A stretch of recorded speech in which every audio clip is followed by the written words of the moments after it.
ଶସ୍ୟ ମହୋତ୍ସବରେ ଆଜି ଆମ ଗହଣରେ ଯେ ପ୍ରବଚନ ଦେବାକୁ ଅଛନ୍ତି ସେ ସୁଦୂର ପଞ୍ଜାବର ଚଣ୍ଡିଗଡ଼ ଠାରୁ ଆସିଛନ୍ତି ଅନିଲ ଚାୱଲା ମହାଶୟ। ସେ ମୋ ପ୍ରଭୁଙ୍କର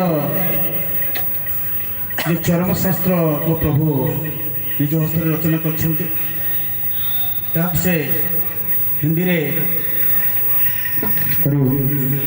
ଅନୁବାଦ କରିଛନ୍ତି। ଆଜି ଆପଣମାନଙ୍କୁ ଲାଇଭ୍ ଟେଲିକାଷ୍ଟରେ ସେ ଦେଖାଇବେ ତାଙ୍କର ସେହି ଚର୍ମଶାସ୍ତ୍ରର ଅନୁବାଦରୁ କଥା। ଆସନ୍ତୁ ସମସ୍ତେ ଶୁଣିବା ଅନିଲ ଚାୱଲା ମହାଶୟଙ୍କଠାରୁ ପ୍ରଭୁଙ୍କର ସେ ଚରମ ବାଣୀ ଉପରେ କଥା।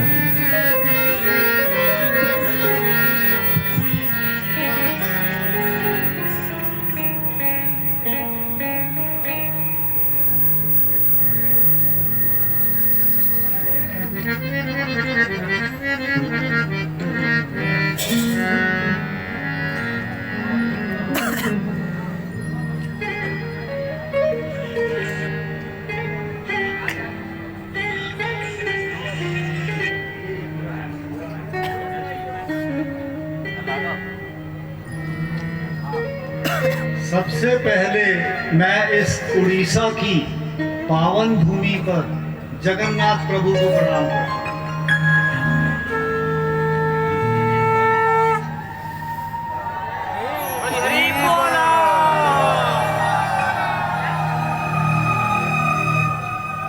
उसके बाद मैं यहाँ पर जितने गुरु भाई हैं जो कार्यकर्ता भी रहे हैं और गुरु भाई बहनें हैं जिनके माध्यम से ये सारा कार्य संपूर्ण हो पा रहा है उनको मैं गुरु स्वामी प्रणाम करता हूँ।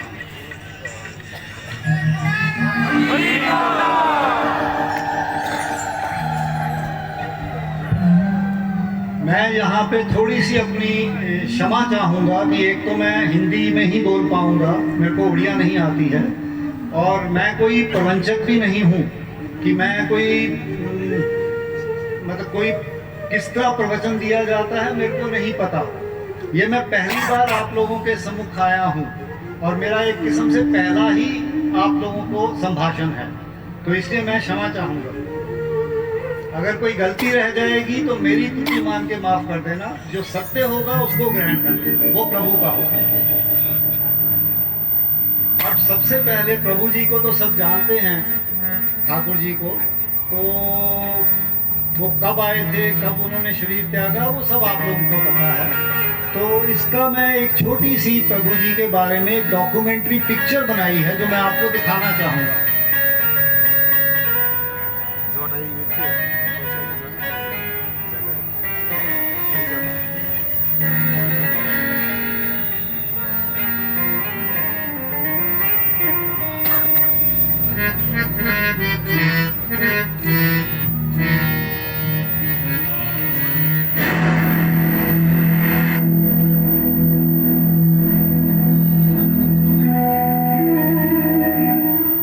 सूचना, ये वृत्त चित्र ठाकुर केशव चंद्र जी के अनन्य भक्त अनिल चावला जी की पुस्तक पर आधारित है।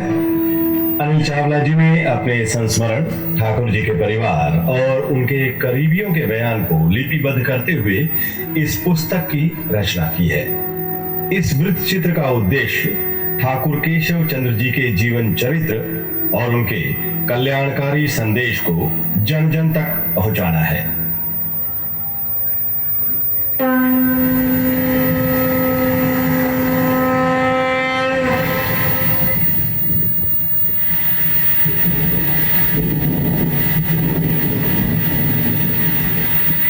मुहूर्त मोहरा ग्राम में हम जन्म लेंगे, अछूत कुल में बढ़कर कली खेल खेलेंगे। हमारा नाम होगा केशव, नेत्र देखोगे तू ही। उत्तर में सरस्वती गंगा यमुना होगी वहीं, जरिया है उसका नाम मन मध्य रखो। पूर्व में महात्मा विदुर की गद्दी होगी प्रत्यक्ष, पश्चिम में शुक्लेश्वर नामक लिंग है राम, दक्षिण में भद्रेश्वर है अति पवित्र धाम। ठाकुर कहकर हमारा मलिक्ष करेंगे हास्य, योगिनी मुख में उन्हें दूंगा यह कहता हूँ सत्य। माता मेरी सुकांति व पिता मेरे यदुनाथ, नंद यशोमती ये दोनों यह तो विधाता कृत।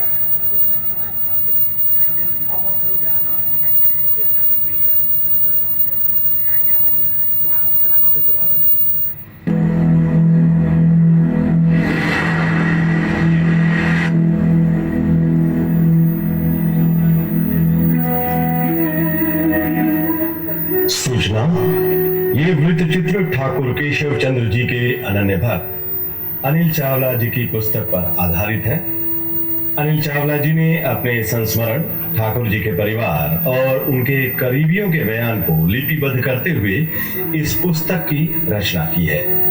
इस वृत्त चित्र का उद्देश्य ठाकुर केशव चंद्र जी के जीवन चरित्र और उनके कल्याणकारी संदेश को जन जन तक पहुंचाना है।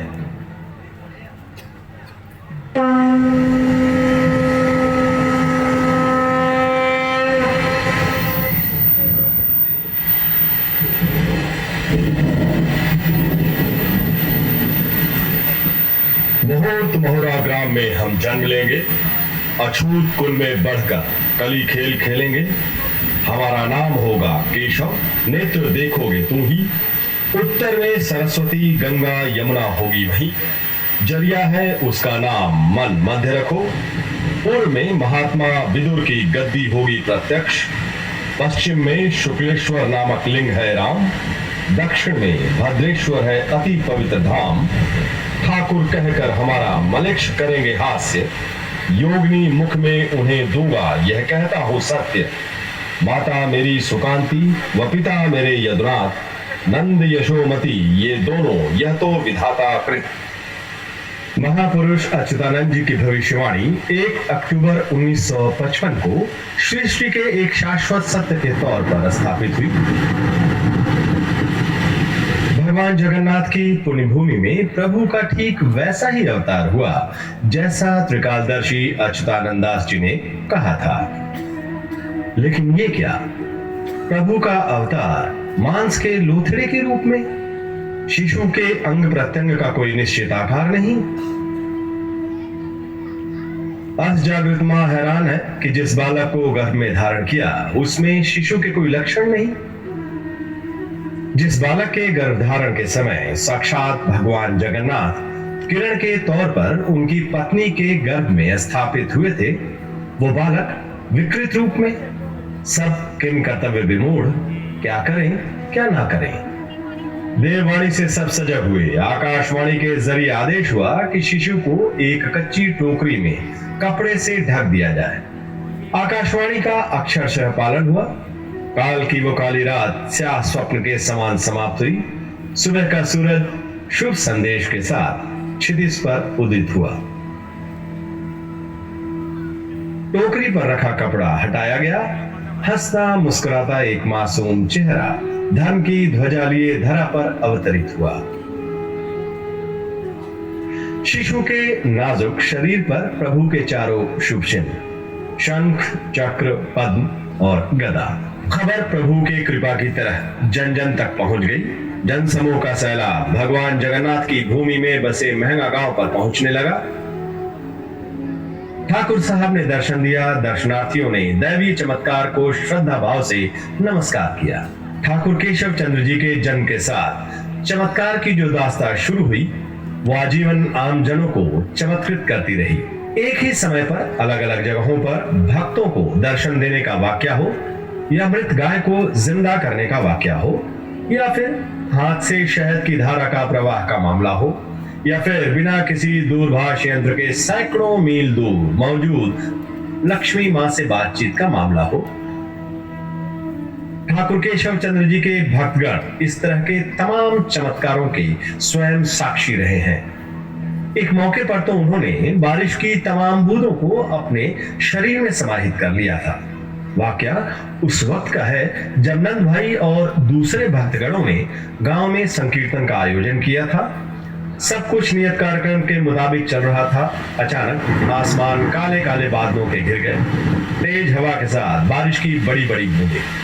नंद भाई भागे भागे पहुंचे ठाकुर केशव चंद्र जी के पास, गुहार लगाई कि प्रभु बारिश बंद करवाओ, नहीं तो पुण्य कार्य संभव नहीं हो पाएगा। भगवान के दरबार से भक्त कभी निराश नहीं लौटते हैं। नंद भाई भी निराश नहीं लौटे। जो आसमान बवंडर और श्वेत श्याम बादलों से पटा पड़ा था, वो देखते देखते स्वच्छ और सुहावना हो गया। आंधी तूफान और झंझावत के थपेड़े सुखद शीतल बयार में बदल चुके थे।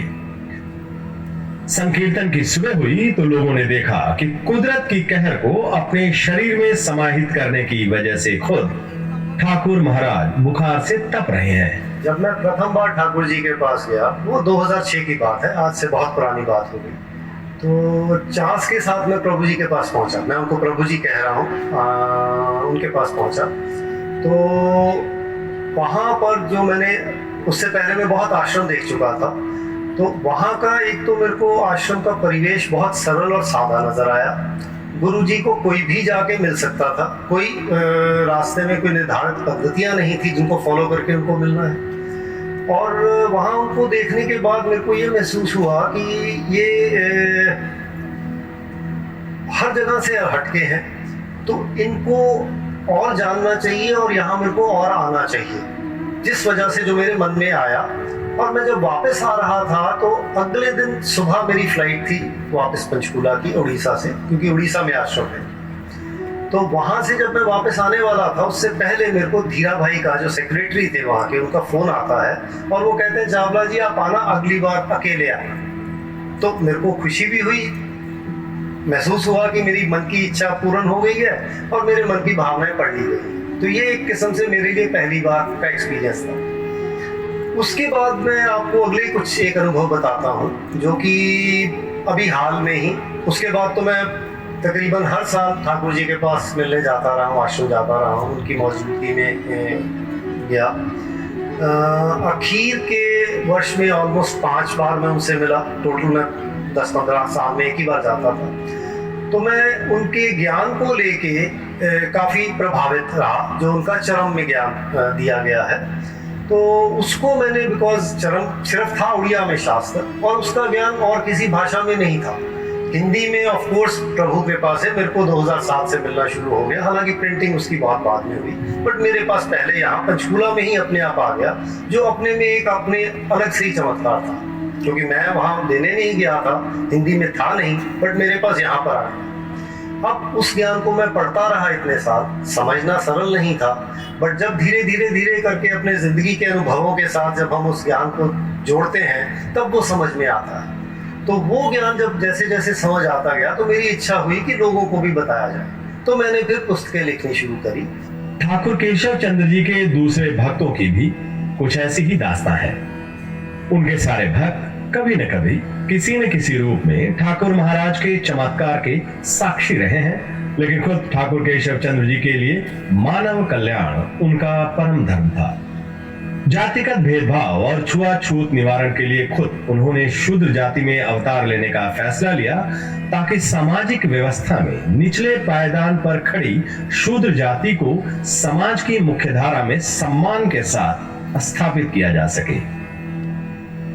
कई मौकों पर उन्होंने शूद्र जाति के सम्मान के लिए समाज की रूढ़िवादी व्यवस्था को चुनौती दी और मानव मानव के बीच के भेदभाव को ईश्वरीय व्यवस्था के खिलाफ बताया। ठाकुर जी मातृशक्ति के प्रति अतिशय विनम्र और सजग थे। उनके एक भक्त रजनीबाई के मन में नारी शक्ति के लिए कोई श्रद्धा नहीं थी। रजनीबाई की पत्नी गर्भवती हुई तो वो ठाकुर जी के पास आशीर्वाद लेने आए कि उन्हें पुत्र रत्न प्राप्त हो। लिंग परीक्षण और भ्रूण हत्या के खिलाफ आजीवन अलख जगाने वाले ठाकुर जी ने उस वक्त तथास्तु कहकर रजनीबाई को विदा कर दिया, लेकिन खुद उन्होंने प्रकृति के विधान में कोई विघ्न नहीं डाला। नियत समय पर प्यारी बालिका का जन्म हुआ। निराश हताश पिता रजनीबाई ने खुद की जिंदगी को खत्म करने का फैसला कर लिया।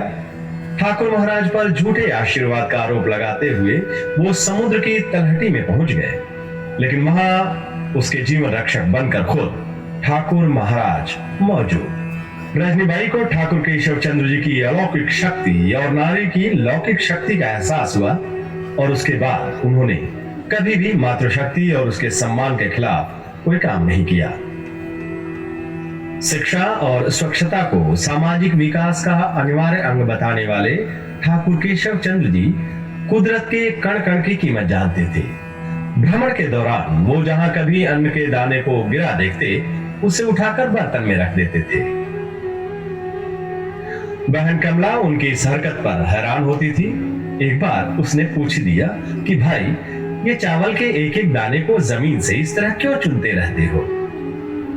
ठाकुर जी का जवाब था, इन्हीं निर्जीव दानों की बदौलत हम सब सजीव हैं। इनका यूं व्यर्थ जाना संपूर्ण मानव जाति को संकट में डाल सकता है। ठाकुर केशव चंद्र जी प्राकृतिक व्यवस्था के प्रबल पैरोकार थे। यहां तक कि वो वृक्ष से फल को कभी नहीं तोड़ते थे।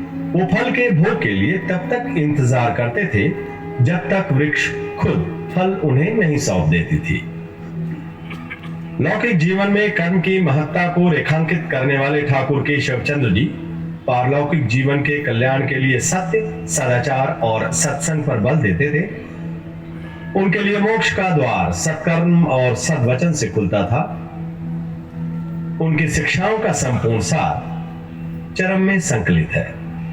चरम मानव मन की वो अवस्था है जहां भक्त और भगवान एकाकार हो उठते हैं और आत्मा का परमात्मा से मिलन हो जाता है। मैं और तू का भेद खत्म हो जाता है। ठाकुर केशव चंद्र जी के उसी चरम ज्ञान को उनके भक्तों ने अमरकृत चरम में संकलित किया है।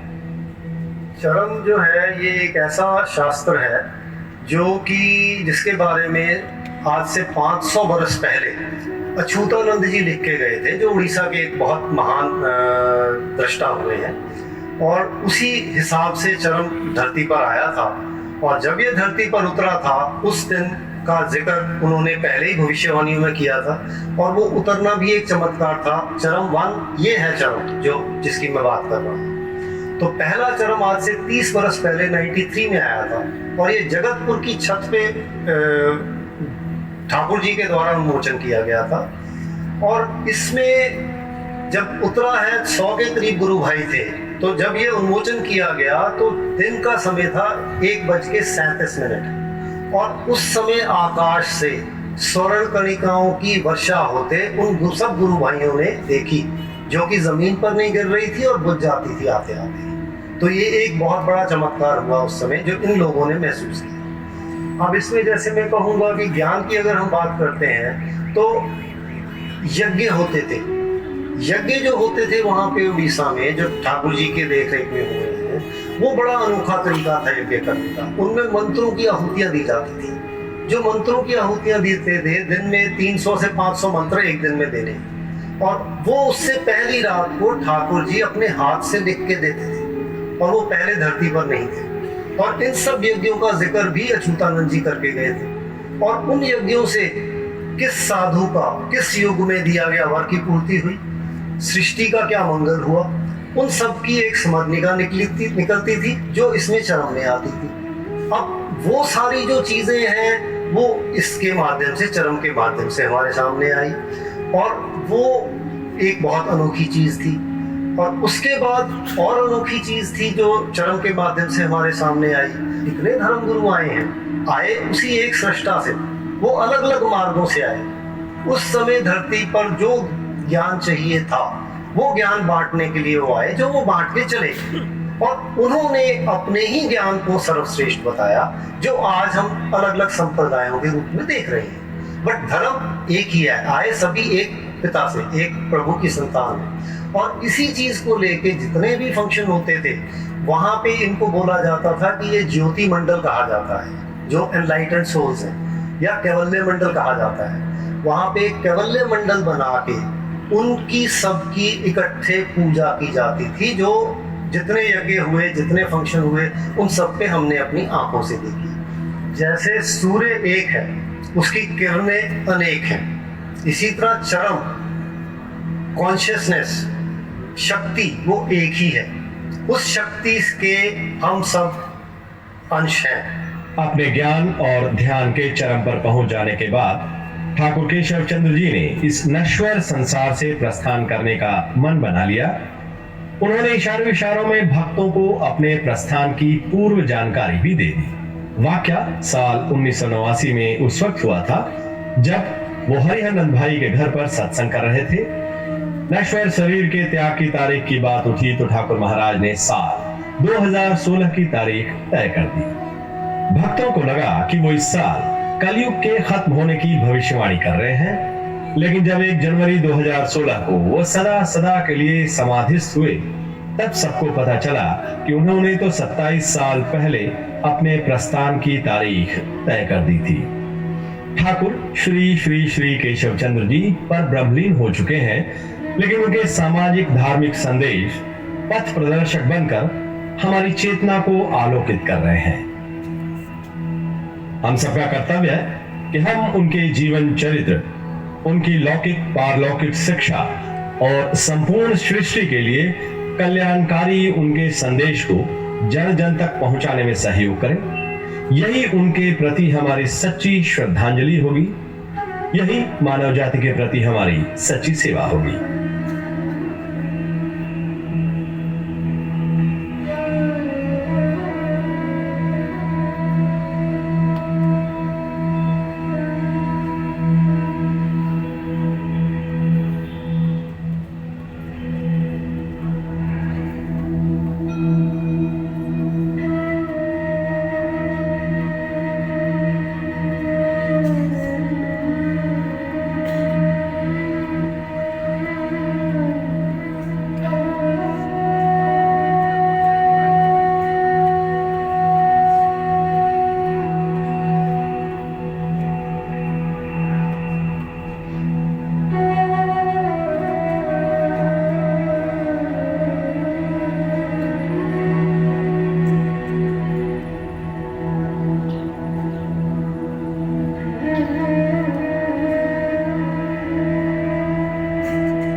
आज आप लोगों ने अब ये जो छोटी सी डॉक्यूमेंट्री फिल्म बनाई थी, ये तो आप लोग सब जानते हैं, आप लोगों ने महसूस किया हुआ है। आप लोग ही प्रभु जी के साथ इतने साल रहे हैं, तो आपके सम्मुख तो लाना कोई ऐसी बड़ी बात नहीं है। बट ये मैंने संसार के लिए बनाई है, जिसके लिए ये बनी थी, बट आप लोगों के सम्मुख भी आज मैंने दिखा दी। अब इसके बाद आप सबको पता है कि उड़िया चरम जो है वो कितना महत्वपूर्ण है, उसके कितने क्रमांक आए वो मेरे को बताने की ज़रूरत नहीं है। 50 क्रमांक आए और 22 वर्षों में आए।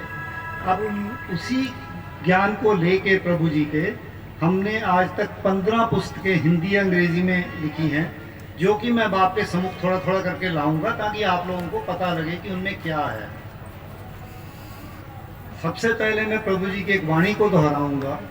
अज्ञता, अज्ञानता जो है वो हमें ध्वंस की ओर खींच लेती है, और ज्ञान ही सबसे बड़ा चिकित्सक है। ये प्रभु जी की वाणी है। अब हम सब जानते हैं कि अगर हम शिक्षित नहीं होते, हम अपने आप को पढ़ाई नहीं करते, तो संसार में हम क्या कर पाते हैं, किस प्रकार रहते हैं, और शिक्षित होने के बाद हम किस स्तर तक ऊपर उठ सकते हैं, ये हम सब जानते हैं। ये मेरे को बताने की जरूरत नहीं है। तो बट एक चीज जो हम गुरु ज्ञान के माध्यम से जान पाए हैं कि वैश्विक भाव जो हैं वो आध्यात्मिक भाव से नेत होते हैं। ये हमें प्रभु जी के माध्यम से पता लगा, ठीक है। तो इसी कारण हम जाने अनजाने सत्संग में खिंचे चले आते हैं। कुछ जानते हुए आते हैं, कुछ अनजाने आते हैं, बिकॉज यहाँ आके शांति मिलती है, सुख मिलता है। ये सब आप लोग महसूस करते हैं। लेकिन आज का जो युवा वर्ग है, जो युवा समाज है, वो जल्दी जल्दी इधर ना तो अध्यात्म की तरफ आता है और वो अपने आप को इस तरह से विषयों के पीछे शिक्षित कर रहा है कि वो इसी होड़ में लगा हुआ है कि उसके पास समय ही नहीं है। तो ये जो सारी ये भी हमें जो है प्रभु जी की एक वाणी है जो उन्होंने अनिबान दीप शिखा में लिखी हुई है कि जिसके मोह का बंधन जितना निविड़, उसको प्रभु उतना ज्यादा दुख और कष्ट उठाते हैं। ये हमें किसके माध्यम से पता लगा? गुरु ज्ञान के माध्यम से पता चला। बट बच्चों को तो वो पता नहीं है। हम कब महसूस करते हैं, वो कब इस तरह अध्यात्म की तरफ आएंगे?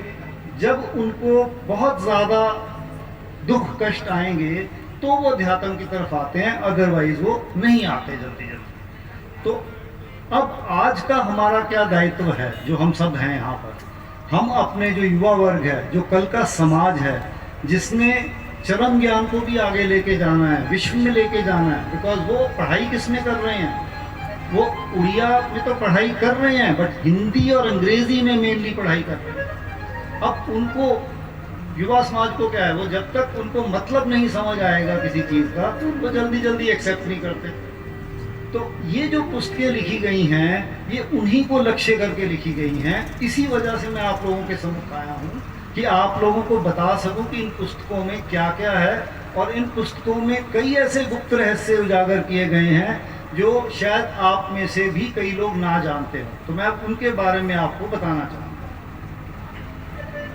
अब ये सबसे पहली पुस्तक मैं आपसे डिस्कस करूँगा। ये जो है चरम द अल्टीमेट दर्शन के नाम से है, और इसमें क्या क्या लुकायित ज्ञान आया है। इसमें प्रैक्टिकली हम सब जानते हैं लेख किस तरह के आते थे चरण में। जिज्ञासा जिज्ञासु के शीर्षक होते थे, वो चलते थे हर चरण में। किसी में 2 पेज आ गए, किसी में 3 पेज आ गए। इसी तरह तुम्हारा कल्याण हो, यत्र नार्यस्तु पूज्यते, ये मेरे को बताने की जरूरत नहीं। तुम्हारा कल्याण हो प्रभु जी की स्वस्थ लिखित वाणी है जो हम रोज पढ़ते हैं। फिर यत्र नार्यस्तु पूज्यते, वो माताओं के लिए, नारियों के लिए मार्गदर्शन। उसके बाद में चरम का प्रच्छद पठ, हमारा लक्ष्य चरम प्राप्ति, जननी जठर जरायु, इस तरह करके शीर्षकों में अलग अलग लेख आते रहे जो 50 में पूरे हुए हैं जाके। ठीक है, तो वो सारे लेख इस पुस्तक में अंग्रेजी में किसी से 5 लेख हैं, किसी से 4 लेख हैं, किसी से 7 लेख हैं, इस तरह करके दिए गए हैं। बट ये तो हो गई एक बात। अब इसमें लुकायित क्या है जो उजागर किया गया है, वो मैं आपके सम्मुख आज लाना चाहूँगा। इस पुस्तक में जो पहले 100 पन्ने हैं वो बहुत ही अहमियत रखते हैं। वो पन्नों में सारे चरणों का एक किस्म से निचोड़ के सार निकाला गया है। अब हम सब सुनते हैं ऐसी टर्म्स, विजेंद्रिय वृत्ति, सतेंद्रिय वृत्ति, मन, चित्त, चैतन्य, ये सब हमें गुरु ज्ञान से पता लगी। बट वो चीजें हैं क्या, कहाँ पर हैं? बुद्धि कहाँ पर है? हमारा बुद्धि का केंद्र चित्त कहाँ पर है? थर्ड आई, जिसको हम यहाँ ब्रेन का सेंटर पॉइंट बोलेंगे, वो हमारे ब्रेन का सेंटर पॉइंट है। तो इस तरह करके उनका सामंजस्य दिया गया है ताकि हमारा युवा समाज उसको समझ पाए कि ये यहाँ पर है। एक तो वो हो गया। उसके बाद चरम के जो गुप्त रहस्य मैंने आपको बताए, आप सब जानते हैं कि प्रभु जी जाते थे निर्विकल्प समाधि में। सॉरी, मैं माफ़ी चाहूँगा, निर्विकल्प समाधि को बोलना गलत हो गया। प्रभु जी शरीर छोड़ के दर्शन देने जाते थे। आप लोग सब जानते हैं, तब किवाड़ बंद कर देते थे, किसी को अंदर आने नहीं देते थे। क्या कर रहे थे उनके भक्त लोग? उनको किसी को बताते नहीं थे, बस प्रभु जी गए आ गए, हमें इतना सा पता। उस टाइम वो दर्शन नहीं देते थे। बट आने के बाद वो क्या करते थे? अपनी दर्शन डायरी लिखते थे। अब जो दर्शन डायरी है आप लोगों में से कईयों ने देखी नहीं होगी, ये उसका चित्र है जो मैं आपको दिखा रहा हूँ, दर्शन डायरी का। तो दर्शन डायरी का ये चित्र है। अब इस चित्र में, ये तो चित्र हो गया, बट इसको समझना बहुत ही मुश्किल है। इसको कैसे हम कैसे समझेंगे? ये तो साधना स्तर की बातें हैं। इसमें 1 से लेके 8 तक गिनती लिखी हुई है, ऊपर गिनती नहीं है। ये सब जो दिया गया है, ये हमारे शरीर के साथ कैसे सामंजस्य है वो इसमें दर्शाया गया है। हम जानते हैं कि हमारे शरीर में 7 चक्र हैं। ठीक है ना, हमें पता है मूलाधार से शुरू करके सहस्रार तक 7 चक्कर अपने बन जाते हैं, ठीक है। तो ये 7 चक्कर और 8वां चक्कर हमारा औरा चक्कर है, वो भी लोगों को पता है। तो ये तो चक्रों की बातें हैं। और इसके बारे में सामंजस्य कहाँ पे आता है? प्रभु जी ने बारीपदा में क्या कहा था? हम मीठा खाए हैं, हम उसका स्वरूप दे सकते हैं। आप लोग मीठा खाते हो, आप जानते नहीं। अब इसका प्रैक्टिकल प्रूफ क्या है? हम कौन सा मीठा खाते हैं हमें नहीं पता है। हम रोज रात को इन सब स्तरों से गुजरते हैं। ये हमारी रात की निद्रा का पैटर्न है। हमारा 1.5 घंटे का साइकिल होता है रात को सोने का, 1.5 से 2 घंटे का। उसके बीच में जो सेंट्रल 45 मिनट का है, उसके बीच का सेंट्रल 45 मिनट, वो हमारी सभी कल्प समाधि की अवस्था होती है, जिसको हम कॉन्शियस स्टेट बोल देते हैं। उसके बाद 30 मिनट का साइकिल जो है वो निर्विकल्प समाधि का है। और प्रभु जी ने यहाँ तक कह दिया, निर्विकल्प समाधि के 64 स्तरों में से शेष 18 से 22 तक मूर्छित अवस्था, वो शेष 18 से 22 स्तर कोई भी नहीं बता सकता। बट 64 स्तर तो हैं। वो केवल निर्विकल्प समाधि के कब आते हैं? जब हम रात को 30 मिनट की गहरी नींद में होते हैं और उसके अंदर जाके 10 मिनट की स्लीप होती है हमारी, जिसमें हम कहते हैं कि बंदे को हिला भी लो तो पता नहीं लगता। हम रोज इसमें से गुजरते हैं। इसका सामंजस्य इसमें दिखाया गया है। ये जो चित्र आपके सामने नजर आ रहा है, ये वो है। इसके बाद यही शरीर में चक्र दिखाए गए हैं, लोक दिखाए गए हैं। उनका सामंजस्य भी इस पुस्तक में शुरू में उजागर कर दिया गया है, जो अंग्रेजी में है। फिर इसके बाद दर्शन डायरी की एक्सप्लेनेशन कर दी है उसी हिसाब से। ये 42 स्तर नीचे हमने लिख दिए यहाँ पे, वो प्रभु जी की दर्शन डायरी है ये। उसके बाद 8वां चक्कर कर दिया। उसके बाद 9 ऊपर कर लें तो वो मूर्छित अवस्था के आ गए। इस पे एक्सप्लेनेशन है इसमें, जो और कहीं नहीं मिलेगी, चरम में नहीं मिलेगी, वो भी इसमें है। फिर ये चित्र हमने देखे हैं, ये 48, 49, 50 चरम में आए थे। इनमें क्या है? इनमें भी वही स्तर हैं। सबसे पीछे वाला स्तर है वो 10वां स्तर है, जहां लिखा हुआ है आदि पुरुष अव्यक्त। उसके बाद 9वां स्तर है आदि अनादि अव्यक्त। उसके नीचे तक 8 स्तर हैं, जहां से माया ने घेरा हुआ है। वो जो गुंजल सी बना रखी है वो माया की गुंजल है। तो वो क्या लिखा हुआ था प्रभु ने क्या कहा? माया ने हमें नहीं, हमने माया को पकड़ा हुआ है। तो प्रभु तो पिछले हैं, 10 स्तर पे हैं। फिर ये 10 स्तर जो हैं, हमारे चरण भी कैसे आए हैं, उनका प्रकाशन भी उसी तरह हुआ है। प्रकाशन कैसे हुआ है?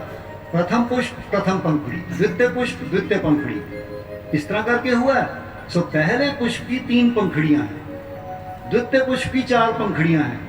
उसके बाद तृतीय पुष्प से लेके 9वें पुष्प तक 6 पंखुड़ियां हैं, और 10वें पुष्प की कोई पंखुड़ी नहीं है।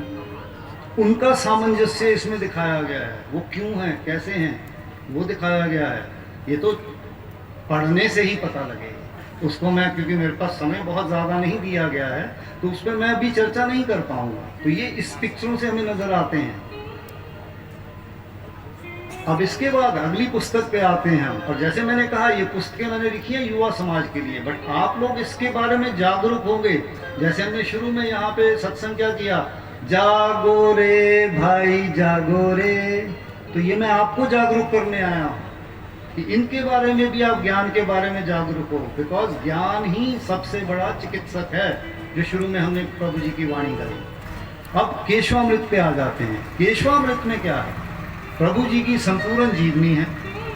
उससे हमें नजर आ जाता है, जो प्रभु जी ने बारीपदा में क्या कहा था, कि हमने कोई साधना नहीं करी, हमने कोई किताबें नहीं पढ़ी, हमारे कोई गुरु नहीं है। वो दूसरे जननी जठर जरायु के दूसरे चैप्टर में लिखा है, मेरा कोई गुरु नहीं है, मेरा कोई शिष्य नहीं है, मैं अविनाशी ब्रह्म हूँ। एक पैरा दे रखा है, प्रभु ने अपना डिस्क्रिप्शन दे रखा है उसमें। वो कौन है, कहाँ से आए हैं, कहाँ से आए हैं, वो पहले चैप्टर में है, जननी जठर जरायु।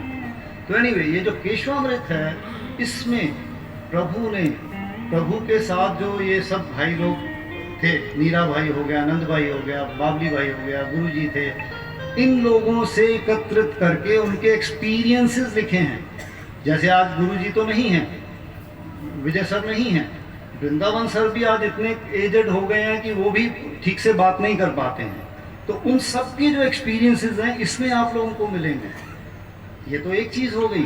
अब इसके अलावा क्या मिलेगा? आप सबने सुना था कि प्रभु जी को गुरु गद्दी पे कब बिठाया? 78 में, 1955 में बर्थ था, जब 22 साल की उम्र के थे। क्यों बिठाया गया? क्योंकि आप सब जानते हैं उस समय क्या हो रहा था। किसी रामदास की चिट्ठियां आती थी, रामदास की चिट्ठियों के बाद हमने सुना हुआ कि मास टू मास उनके शरीर पे चिन्ह निकल रहे थे। तो प्लस उसमें लिखा होता था सब चिट्ठियों में कि ये खुद साक्षात परम ब्रह्म है, इनको गुरु जानो, इनको प्रणाम करो, इनको ये करो, तभी वो साष्टांग विधि आई। ये सब उस समय की बातें हैं, 1978 से पहले की, 76 और 78 की बातें हैं, काफ़ी पुरानी बातें हो गई। तो रामदास की चिट्ठियाँ मैं नहीं समझता लोगों ने देखी होंगी। ये है रामदास की चिट्ठी जो इस पुस्तक में उजागर की गई है। और एक नहीं, इस पुस्तक में कम से कम 5-7 चिट्ठियाँ दी गई हैं, 8-10 चिट्ठियों का निचोड़ निकाल के दे दिया गया है इस पुस्तक में, केशवामृत में। उसके साथ उसमें लिखा होता था कहाँ चिन्ह उभरेगा। फिर प्रभु के शरीर पे चिन्ह तो किसी ने देखे नहीं, बहुत कम लोगों ने देखे। ये उसका चित्र बनाया है, शरीर पे चिन्ह कहाँ कहाँ है प्रभु के, कहाँ कहाँ। ये हो गया केशवामृत में। अब इसके बाद पुस्तक आ जाती है अनिवान दीपशिखा। इसमें प्रभु जी के साथ संपूर्ण जिज्ञासु के जितने प्रश्न उत्तर हैं, हो सकता है कुछ रह गए हों, बट सारों चरमों से लिए गए हैं। इसके बाद इसमें 10 मोदक के प्रश्न उत्तर हैं, बारीपद सम्मेलनी के प्रश्न उत्तर हैं। सो एक किस्म से जो प्रभु जी के साथ 1-to-1 प्रश्न उत्तर हैं, वो सब एक पुस्तक में, हिंदी में, अंग्रेजी में, इस पुस्तक के अंदर हैं। और उन प्रश्न उत्तरों की क्या महत्वता है वो आप लोग जानते हैं, बच्चे नहीं जानते जो संसार में जा रहे हैं। तो उनको देने के लिए, उनको पढ़ाने के लिए वो आप बताएंगे और उनको पुस्तक देंगे तो वो पढ़ेंगे, तब समय निकाल के पढ़ेंगे। जब उनके पास अपनी विपदा आएगी या प्रॉब्लम्स आएंगी तब पढ़ेंगे। इसके बाद ये 2 पुस्तकें हैं, ये तुम्हारा कल्याण हो, तुम्हारा कल्याण हो कितने आए हैं? 50 तुम्हारा कल्याण हो आए हैं। और ये 50 के 50 इस पुस्तक में हैं। और हम सब जानते हैं 27 तक तो बड़े सरल लगते हैं, उसके बाद में पद्याकार में, पोइटिक फॉर्म में शुरू हो जाते हैं, वो थोड़े मुश्किल लगते हैं। बट मैं ये कहूँगा कि वो जो बाद वाले हैं वो उससे पहले वालों से भी ज़्यादा सुंदर हैं। उसमें क्या आ रखा है? उसमें 5 तत्व के बारे में आ रखा है। वायु हमारे शरीर में क्या काम करती है, जल क्या काम करता है, वायु 5 प्रकार से काम करती है, उसको एक ब्रेकअप करके दिया गया है। जल कैसे काम करता है, उसको ब्रेकअप किया गया है, 5 प्रकार से जल काम करता है। वो सारे इसमें दे रखे हैं दोनों पुस्तकों में। वो अगर आगे चलेंगे तो आप उसी में से पढ़ सकते हो या इनमें से पढ़ सकते हो। और इन पुस्तकों में एक खासियत है कि मैंने सबको जहाँ इम्पोर्टेंट लगा मेरे को उसको हाईलाइट कर दिया या उसको अंडरलाइन कर दिया, ताकि उस पर हमारी नज़र टिके और हम उसके बारे में सोचें। इसलिए किया है इन पुस्तकों में। इसके बाद ये पुस्तक भी बहुत सुंदर है दोनों। ये हैं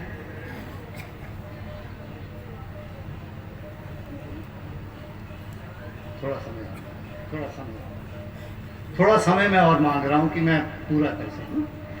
तो इसके बाद ये पुस्तकें हैं मानव शरीर में दर्शन। अब हम तो सब गए प्रभु जी के पास, दर्शन करके आ गए। अर्जुन को उन्होंने विराट रूप के दर्शन करवाए, हमें कैसे दर्शन करवाएंगे? अरे उन्होंने सब दे दिया हमको। यहाँ पर क्या क्या दिया? चरम का प्रच्छद पट में 8 लेख हैं टोटल 50 में। 50 चरम में सिर्फ 8 लेख आए हैं, वो सारे 8 लेख इसमें हैं। हमारा लक्ष्य चरम प्राप्ति में 14 लेख हैं टोटल, वो 14 के 14 लेख इसमें हैं। इन 2 के माध्यम से हम दर्शन कर सकते हैं। और वो रास्ता क्या है? वो रास्ता है ये जो प्रभु जी के शुरू में विग्रह के नीचे, हर के नीचे लिखा हुआ है, मूलाधार करंधार, स्वादिष्ठान स्वाधीन, मणिपुर पुरोहित, अनाहत प्रवीण, विशुद्ध में शुद्ध चित्त, आज्ञा चक्र अनुज्ञा, सहस्रार सारे ब्रह्म रंध्र की प्रज्ञा। हम पढ़ते हैं इनको, ये चक्रों की बात हो रही है। ब्रह्मरंध्र की प्रज्ञा, मतलब ब्रह्मरंध्र क्या है, वो चरमदा अल्टीमेट दर्शन में बताया हुआ है। यहाँ आज्ञा चक्र से लेके सहस्रार तक ये ब्रह्मरंध्र है। उसके बाद यहाँ से लेके आब्रह्म स्तंभ तक वो सूक्ष्म ब्रह्मरंध्र है। उसी के माध्यम से आत्मा आती है। जो मैंने सूर्य की किरण की बात करी अपने वीडियो में, उसी तरह हम सब बंधे हुए हैं वहाँ से। उसी तरह हमारी आत्मा भी आई, जो आगे जननी जठर जरायु में पता लगती है। तो ये इसके माध्यम से हमें नजर आती हैं चीजें। अब इनसे क्या होगा, अगर हमारे चक्कर खुल जाएंगे, हम अपने आप को ठीक कर लेते हैं, तो क्या होगा, हमारे में ऑटोमेटिकली दैविक गुण आ जाएंगे। हम किसी का अनिष्ट नहीं करेंगे, हम सबको भाई समझेंगे, अपने स्वार्थ पर नहीं रहेंगे, ये सब चीजें आ जाएंगी। तो जब दैविक गुणों के खिलने से क्या हो गया, उससे क्या होगा, फिर भागवत की वाणी सत्य हो गई, मनुष्य शरीर में दिव्य ज्ञान देख संतुष्ट भगवान, और प्रभु जी खुश हो जाएंगे कि मेरे आने का मकसद पूरा हो गया। ये मकसद है उनका आने का, हम लोगों को मानव बनाने के लिए। जो उन्होंने बारीपदा सम्मेलनी में कहा था कि आप मानव नहीं हो, उन्होंने मानवों को 5 भागों में विभाजित किया था, वो आप लोग जानते हैं। वो सब अनिवार्य दीपशिखा में बारीपदा सम्मेलनी के क्वेश्चन आंसर में आ रहे हैं। कौन कौन है, नर, लोक, मानव, पुरुष और अतिमान, वो एक्सप्लेन्ड है उसमें। तो ये वही कुछ है। उसके बाद अब एक जो सबसे खूबसूरत है, जो अभी निकली है, अभी 3 दिन पहले प्रिंट होके आई है मेरे पास, वो है जननी जठर जरायु। ये भी हिंदी में आ गई है, आज आपको स्टॉल पे नजर आ जाएगी, मैं लेके आया हूँ आज साथ में। हिंदी में तो आ गई है। ये पुस्तक ऐसी खूबसूरत है, हम सोच भी नहीं सकते किस प्रकार। हम आत्मा की बात नहीं जानते, आत्मा 12 आवरण लेके आती है। किस प्रकार पिंड पुरुष मंडल में आत्मा का गठन होता है, आत्मा किस प्रकार, प्राण किस प्रकार जीवन सत्ता को कोश में परिणत कर, आत्मा के स्वरूप में सूक्ष्म रूप धारण कर, मोहाछन होकर देवी शक्तियों के द्वारा कर्मयोग के ग्रहित फलानुसार मातृगर्भ में आते हैं। ये सारी वर्णना है। किस तरह हमें ऐश्वर्य मिलते हैं, 12 तरह के ऐश्वर्य हैं, वो कौन कौन से हैं, कैसे मिलेंगे। नादगर्दन कोश, कोशों की बात है, इसमें 42 कोशों की चर्चा है 64 में से, बाकी की चर्चा नहीं है। वो क्यों नहीं है, वो भी एक्सप्लेन किया गया है इस पुस्तक में। तो ये भी पुस्तक बहुत सुंदर है। पहले 5 चैप्टर्स जो हैं, इसको 4 भागों में बांटा है पुस्तक को। पहले 4 चैप्टर्स में, 5 चैप्टर्स में सिर्फ प्रभु जी कहाँ से आए, क्या करने आए, भागवत तत्वों की अनुभूति, ये सब पहले 5 चैप्टर्स में है। उसके बाद 6 से लेके 40 चैप्टर तक टोटल 42 कोशों की वर्णना है, और वो बड़ी सरल है, कोई ऐसी मुश्किल नहीं है, आप पढ़ सकते हैं। और जो हिंदी की मैंने पुस्तक बनाई है, उसमें हर चैप्टर के शुरू में जो इम्पोर्टेंट पॉइंट है, उसके अंदर क्या है, उसका सार बना के लिख दिया गया है। वहाँ पुस्तक पड़ी है, आप जो लोग देख सकेंगे। ये अभी हिंदी की आई है, इंग्लिश में भी 6 महीने लगे, तो ये भी पुस्तक आ गई है। अब ये सब तो पुस्तकों की मैंने चर्चा कर दी। अब आप लोग जो यहाँ पे आज आए हुए हैं, एकत्रित हुए हैं, यहाँ पे यज्ञ चल रहा है। इस यज्ञ का महात्म्य आपको विपिन बिहारी साहब बैठे थे, उन्होंने आप लोगों को, गुरु भाई ने आप लोगों को बताया। बट इसकी कुछ मैं इम्पोर्टेंट पॉइंट आप लोगों के सम्मुख लाना चाहूँगा, जो शायद उनसे रह गए हैं या मेरे को नहीं पता, उन्होंने बताया, क्योंकि मैं पूरा नहीं जानता, बट स्टिल कुछ तो मैंने सुना। तो ये जो इसका महात्म्य क्या है, ये पहली बार यज्ञ कब हुआ, एकाक्षर उजागर कब हुआ, 3 मई 2001 समहा ने, प्रभु जी ने एकाक्षर ब्रह्म यज्ञ किया था। आदि अनादि एकाक्षर ब्रह्म यज्ञ, तब एक स्मरणिका निकली थी। वो स्मरणिका हिंदी में भी मेरे पास है, और वो हिंदी की स्मरणिका में उसका भी उल्लेख है, उस स्मरणिका का। अब उसके बाद आज कितने साल हो गए, 23 साल। 23 साल के बाद वो यज्ञ फिर आप लोग कर रहे हैं, और ये यज्ञ मैं कहूँगा इतना महत्वपूर्ण है, वो मैं अभी आपको उसका थोड़ा सा बता देता हूँ। ये किस लिए महत्वपूर्ण है, ये है जिसको हम अणक्षर बोलते हैं, अणाक्षर भी बोलते हैं, एकाक्षर भी बोलते हैं। ये उसका चित्र है जो आपने भी यहाँ पे अपने उसमें दिया। ये एक किस्म से यंत्र है। इसमें क्या कुछ है, इसमें आदि अनादि के बारे में, उसके धाम के बारे में, ज्ञान कहाँ से आया, वो सब स्मरणिका के माध्यम से आपको पता लगा होगा। ये सब इसके माध्यम से हुआ, और इसके माध्यम से ही मैंने ये कल्पों का निर्माण जो हुआ अपनी सृष्टि का, ये कल्पों का चित्र यहीं से निकला है। आप पढ़ेंगे तो आपको शुरू में नजर आ जाएगा, एक इस स्मरणिका से, एक दो और स्मरणिका में से, तो ये 3 स्मरणिका से निकल के वो जो कल्पों का चित्र यहाँ लगा रखा है, मेरे स्टॉल पे है, वो यहीं से निकला। और ये बकायदा चरम द अल्टीमेट दर्शन में भी ये चित्र दे रखा है। चित्र से हमें समझने में आसानी हो जाती है। तो ये बहुत इंपॉर्टेंट यज्ञ आप लोगों ने किया, और ये किस तरह, किस युग में, किस साधु ने तपस्या करके इस यंत्र को देखा, वो प्रॉब्ली आपको स्मरणिका में इन्होंने बताया होगा।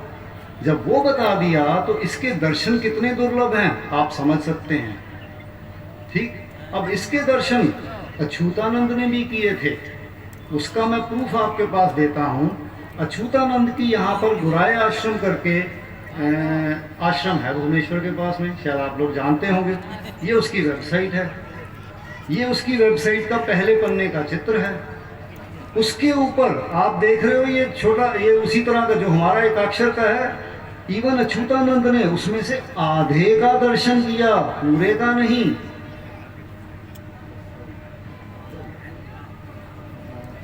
चलो बस मैं जल्दी कर 2 मिनट। तो ये अछूतानंद भी इसका दर्शन नहीं कर पाए, जो कि कितने ऊंचे लेवल के साधु थे, और हम लोग इसका दर्शन कर पा रहे हैं, उस यज्ञ को कर रहे हैं, तो हम कितने भाग्यशाली हुए। और इसमें जो लास्ट में 8 है, इसमें 7,03,42 विष्णु मंडलीय ज्ञान है, तत्व ज्ञान, और उसमें से धरती पे कोई भी साधक 108 से ऊपर नहीं जा सकता। ये इसका महत्व है। ये भी नहीं स्मरणिका के माध्यम से आता है हमारे सम्मुख में। अब इसके साथ में एक प्रभु की वाणी के साथ मैं अपने भाषण को शेष करता हूँ। अन्य कोई देश नहीं, केवल भारत। अन्य कोई धर्म नहीं, केवल एकमात्र सनातन मानव धर्म। सत्य, शांति, अहिंसा, प्रेम, दया, क्षमा, धर्म और भ्रातृत्व भाव विश्व में प्रतिष्ठा कर सकता है। ये उसी परम ब्रह्म की वाणी है। तो क्या हमको जो दे के गए हैं, हम काम नहीं करेंगे विश्व में प्रतिष्ठा करने के लिए? ये आप लोगों का सब दायित्व है, और इसी के लिए मैं आप लोगों से अपेक्षा करता हूँ कि आप इस लोगों को इसको आगे लेके जाएं। अब इसके साथ मैं फिर अभी 2 दिन यहाँ पर हूँ, कल और परसों। किसी ने भी मेरे से मिलना, मैं यहीं पर हूँगा। उसके बाद मेरे को मिलना तो चंडीगढ़ आ जाइए। प्रणाम। हरि हरि बोला।